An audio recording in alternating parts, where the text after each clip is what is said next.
ছোটবেলায় ছুটির দিনে দুপুরবেলা রান্নাঘর থেকে পেঁয়াজ ভাজার গন্ধ যখনই আসতো তখন বুঝতাম আজ বুঝি অন্যরকম কিছু রান্না হচ্ছে। আর যদি সেই রান্নায় চিংড়ি মাছ থাকতো তাহলে তো গরম ভাতের সাথে দুপুরের খাওয়াটা এক্কেবারে জমে যেত। আজ সেই পুরনো স্বাদের কথা মাথায় রেখেই রান্না করছি আলু পেঁয়াজ দিয়ে চিংড়ি মাছের চচ্চড়ি। এর জন্য প্রথমে আলুগুলোকে খুব ঝিরিঝিরি করে কেটে ফ্রাইং প্যানে নিয়ে নিয়েছি, গ্যাস কিন্তু আমি জ্বালাইনি। এরপর নিয়ে নিয়েছি কিছুটা পেঁয়াজ কুচি আর বেশ খানিকটা টমেটো কুচি। বেশ ভালো লাগে টমেটোটার পরিমাণ যদি একটু বেশি হয়, একটু হালকা টক ভাব আসে, খেতে কিন্তু খুব ভালো হয়। এর সাথে 1 চামচ কাঁচা লঙ্কা, 1 চামচ রসুন বাটা, নুন, হলুদ আর আমি দিয়েছি কাশ্মীরি লঙ্কার গুঁড়ো।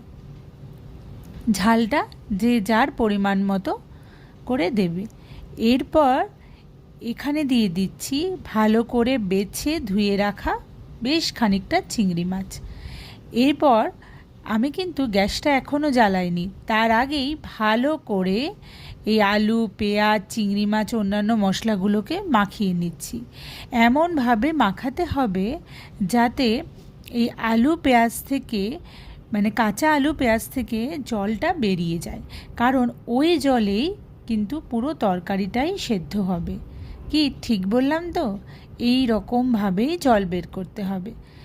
এরপর বেশ ভালো করে আর খানিকক্ষণ মেখে এরকম জল বারে বারে দেখে যে জলটা বেরোচ্ছে কি না, তারপরে কিন্তু মাখাটা শেষ করতে হবে। আমি কিন্তু এখনও কোনো তেল দিইনি।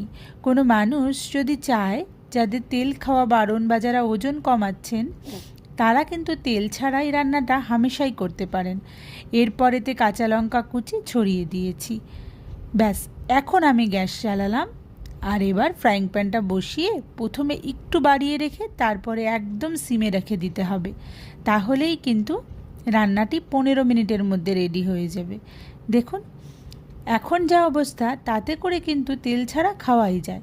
তবে আমি নিজে একটু সর্ষের তেল ভালোবাসি বলে নামানোর আগে একটু সর্ষের তেল ছড়িয়ে আর একটু নাড়িয়ে চাড়িয়ে আমি একটু পরিমাণ মতো নুন চিনি দিয়ে ঢাকা দিয়ে রেখে দেব বেশ খানিকক্ষণ। তাহলেই কিন্তু একদম রেডি আমাদের চিংড়ি মাছের চচ্চড়ি। এক্ষেত্রে নুন মিষ্টিটা যার যার স্বাদ মতো দেবেন। ব্যাস, এবার কিন্তু রেডি।